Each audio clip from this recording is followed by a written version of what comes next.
C'est un lieu emblématique et un nom bien connu, mais son histoire en revanche l'est beaucoup moins. Le lac de Brennilis s'appelle en vérité le réservoir Saint-Michel et fête cette année ses 80 ans. Le barrage de la retenue d'eau de 4 km² a été érigé dans les années 30.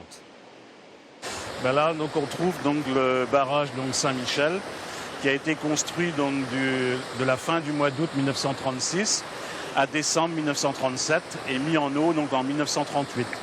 Contrairement aux idées reçues, le lac de Brennilis est antérieur à l'édification de la centrale nucléaire toute proche. En revanche, le réservoir Saint-Michel alimente bien une usine électrique, celle de Saint-Herbott, dont le lac était trop petit. Le pourquoi de Brennilis, en fait, c'est de faire un réservoir régulateur de l'Élèze pour que l'usine hydroélectrique de Saint-Herbott, qui se trouve en aval, puisse fonctionner toute l'année. Le petit lac de Saint-Herbott n'était pas suffisant pour faire fonctionner l'usine. Sur les lieux désormais noyés par les eaux du lac, il existait au début du XXe siècle une exploitation de tourbe. Et là, c'est une des cartes postales réalisées par François Joncourt en 1918 lors de l'exploitation par la poudrerie de Pont-de-Buis.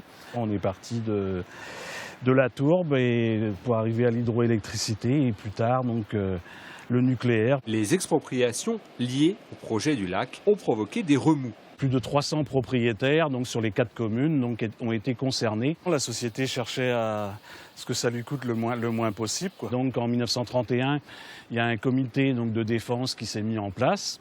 Des meetings qui ont eu lieu à Brennilis, à La Feuillée et même une grande manifestation à la sous-préfecture à Châteaulin en 1935. Le lac alimente toujours la centrale électrique de Saint-Herbott. Le potentiel touristique de Brennilis, lui, reste encore à développer.